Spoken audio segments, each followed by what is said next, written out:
ഏറ്റവും വലിയ രണ്ട് അട്ടിമറികൾ ഈ കഴിഞ്ഞ ഇലക്ഷനുകളിൽ നമ്മൾ സംസ്ഥാന ഇലക്ഷനുകളിൽ കണ്ടു. കേരളത്തിലെ എന്നൊക്കെ പറഞ്ഞ റിസൾട്ട് എല്ലാവരും പ്രതീക്ഷിച്ച റിസൾട്ടാണ്. ഇത്രത്തോളം ഭൂരിപക്ഷം UDF പ്രതീക്ഷിച്ചില്ല എന്ന് മാത്രമേ ഉള്ളൂ. എന്നാലും ഒരു 90 സീറ്റ് വരെ കിട്ടും എന്നുള്ള ഒരു കണക്കൂട്ടലാണ്. യഥാർത്ഥത്തിൽ ആക്സിസ് മൈ ഇന്ത്യ അവരുടെ സർവേ എന്ന് പറയുന്നത് ഏതാണ്ട് അത് ശരിപ്പെടുന്ന ഒരു വിധത്തിലാണ്. അതിനെയൊക്കെ അങ്ങ് മറികടന്ന് പോയി എന്നുള്ളേ ഉള്ളൂ. 102 സീറ്റ് അത് കുറച്ച് കൂടിപ്പോയി എന്നുള്ളത് മാത്രമേ ഉള്ളൂ എനിക്ക് തോന്നിയത്. ഏതായാലും ഏറ്റവും വലിയ അട്ടിമറി കണ്ടത് പശ്ചിമ ബംഗാളിലാണ്. അത് അട്ടിമറിച്ചത് തന്നെയാണ്, അല്ല വേറൊന്നുമല്ല. കാരണം ഒരു മമത ഒറ്റയാൾ പോരാട്ടം നടത്തിയതാണ് അവിടെ. ആ സ്ത്രീയോട് ഇതേപോലെ എല്ലാം എതിർക്കാൻ എത്ര പേരാ ഉണ്ടായിരുന്നേ. ഇവരെല്ലാവരും അവരെ വലിച്ച് താഴെ ഇടാനായിട്ട് അങ്ങ് ശ്രമിച്ചു. ഏതായാലും അതിനകത്ത് വിജയിക്കുകയും ചെയ്തു. അവരെ വലിച്ച് താഴെ ഇട്ടു. മമത പോലും തോറ്റുപോയി. ആലോചിക്കണ്ടേ നമുക്ക്. ആ ഇലക്ഷനിൽ മമത തോക്കുകയാണ്. ഇനി ഇപ്പോൾ തോൽവിയുടെ ഒരു കയ്പ് അവരിപ്പോൾ അനുഭവിക്കുന്നുണ്ടാവും. പക്ഷെ അവിടുത്തെ കാര്യം നമുക്ക് പറയാൻ പറ്റത്തില്ല. കാരണം അതുപോലെ സ്റ്റേറ്റ് മാനേജ് ചെയ്ത ഒരു ഇലക്ഷൻ BJPക്ക് ഡു ഓർ ഡൈ എന്നുള്ള ഒരു രീതിയിൽ അങ്ങ് ഇറങ്ങിയതാണ് അവർ. അവർക്ക് എങ്ങനെയെങ്കിലും ആ സംസ്ഥാനം പിടിച്ചെടുക്കണം. അവരത് അൾട്ടിമേറ്റ്ലി വിജയിച്ചു. ഇനി അതിലും ഏറ്റവും വലിയ അട്ടിമറി ഞാൻ കണ്ടത് അതൊന്നുമല്ല. ആസാമൊക്കെ പ്രതീക്ഷിച്ച വിജയം തന്നെയാണ് BJPക്ക്. പശ്ചിമ ബംഗാളിലും ഞാൻ ഏതാണ്ട് ഇവർ അധികാരത്തിൽ വരും എന്നുള്ളത് ഞാൻ പ്രതീക്ഷിച്ചു BJP. കാരണം അത് ഈ മമതയ്ക്ക് ഒറ്റയ്ക്ക് നിന്ന് പോരാടാനൊന്നും പറ്റത്തില്ല, അവിടെ ബുദ്ധിമുട്ടാണ്. അത്രയും കളക്റ്റീവായിട്ട് ഈ ആളുകൾ ഇവരെല്ലാം കൂടെ ഇറങ്ങിച്ചെന്ന്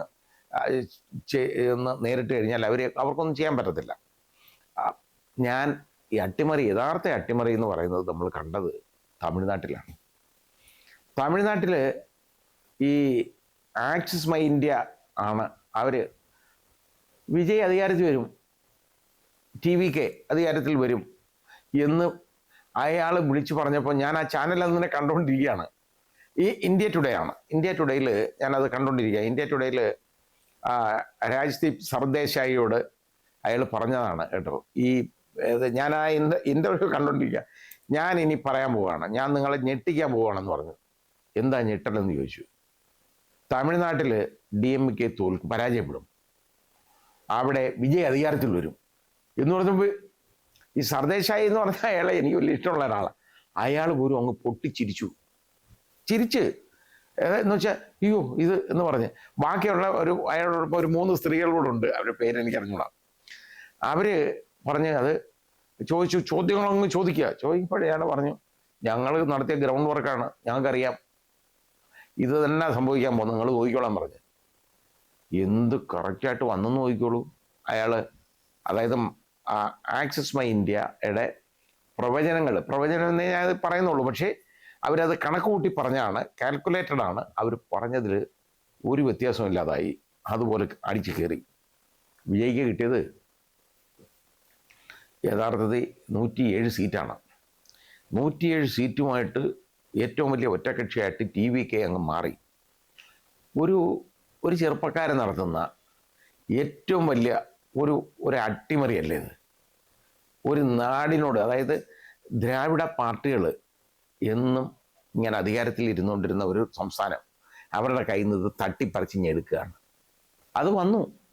സ്റ്റാലിൻ വരെ തോറ്റുപോയതൊന്ന് ആലോചിച്ച് നോക്കിക്കോളൂ നമുക്ക്. അവിടുത്തെ മുഖ്യമന്ത്രിയാണ്.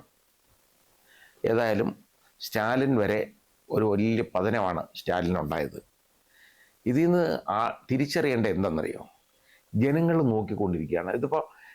ഇത് ഇങ്ങനെ തുടർ ഭരണം ഇങ്ങനെ വരുന്നുണ്ടേ ജനങ്ങൾ മടുക്കുന്നേ ഒരു കാലം കഴിയുമ്പോൾ. അവരൊരു പുതിയ മുഖത്തിനെ കുറിച്ച് അവർ ആലോചിക്കും.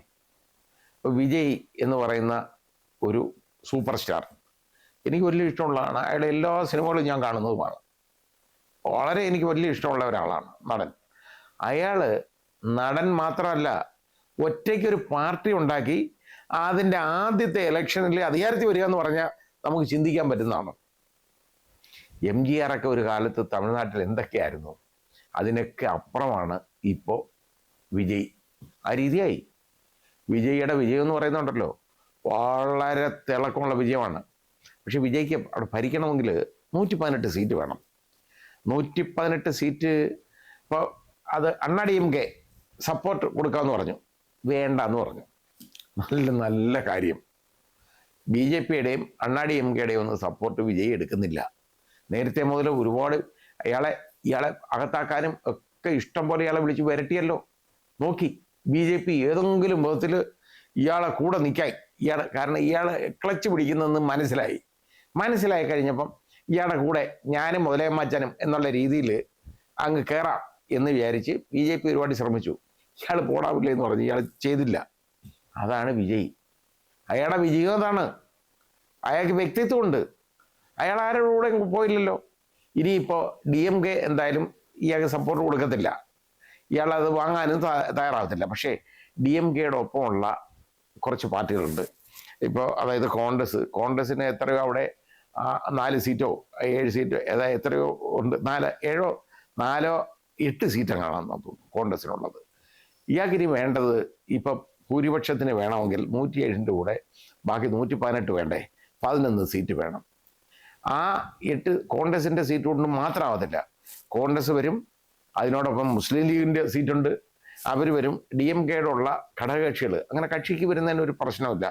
അവരുടെ സപ്പോർട്ടുകൾ എടുത്താലുണ്ടല്ലോ ഇയാൾക്ക് ഭരണം സുനിശ്ചിതമാണ്. ഇയാൾ ഭരിക്കട്ടെന്നേ എന്നും ഒരാളെ കണ്ടുകൊണ്ടിരുന്നതുകൊണ്ട് കാര്യമില്ലല്ലോ. സ്റ്റാലിനെ ഇഷ്ടം പോലെ കണ്ടതല്ലേ, നല്ല ഭരണം, തെറ്റൊന്നും പറയാൻ നോക്കല്ല സ്റ്റാലിൻ്റെ ഭാഗത്ത്. കാരണം തമിഴ്നാടിന് വേണ്ടി ഒരുപാട് വളരെ വ്യക്തിത്വത്തോടു കൂടി ഭരിച്ച ഒരു മുഖ്യമന്ത്രി തന്നെയാണ് സ്റ്റാലിൻ, മോശമല്ല. പക്ഷേ ജനങ്ങൾക്ക് അതിലും ഇഷ്ടമുള്ള ഒരാളാണ് ഇപ്പോൾ വന്നേക്കുന്ന വിജയ്. അപ്പോൾ വിജയോടൊപ്പം ജനങ്ങളുണ്ട്. അതിൻ്റെ തെളിവാണല്ലോ ഇത്. ആദ്യമായിട്ടൊരു പാർട്ടി വന്നു, അതിനകത്ത് ഇത്രയും ഭൂരിപക്ഷത്തിൽ കയറുവാണ്. വിജയ് മത്സരിച്ച 2 മണ്ഡലങ്ങളിലും വിജയ് ജയിച്ചു, നല്ല ഭൂരിപക്ഷത്തിൽ. അത് അയാളെ ജനങ്ങൾക്ക് വളരെ താല്പര്യമാണ്. അതാണ് അതിൻ്റെ കാരണം. അപ്പം ജനങ്ങൾ ഇഷ്ടപ്പെട്ട് കഴിഞ്ഞാൽ ജനത്തിൻ്റെ ഇച്ഛയാണ് വലുത്. അതിന് നമുക്ക് വേറെ ഒരു മാർഗം ഒന്നും പറയാനില്ല. അതിന് സിനിമാക്കാരനാണോ അല്ലയോ എന്നുള്ളതൊന്നും അല്ല കാര്യം. അയാളുടെ സിനിമയുടെ മുഖത്തിലൂടെയാണ് അയാൾ കയറിയത്, അത് വേറെ കാര്യം. ഇല്ലേ നമ്മൾ വിജയ് ആരെ അറിയും? വിജയെ ആരറിയും സിനിമ അല്ലായിരുന്നെങ്കിൽ? ഒന്നുമില്ല. എം ജി ആർ എങ്ങനെ അറിയുന്നത്? എം ജി ആറിനെ സിനിമ വഴിയല്ലേ ജനങ്ങൾ ഇഷ്ടപ്പെട്ടത്. ജയലളിത ഇഷ്ടപ്പെട്ട എന്താ ആളുകൾ? അത് സിനിമയാണ്. അപ്പം അത് ഒരു പൾസാണ് തമിഴ്നാട്ടിലെ. അവരുടെ സംസ്കാരത്തിൻ്റെ ഒരു ഭാഗമാണ് സിനിമ എന്ന് പറയുന്നത്.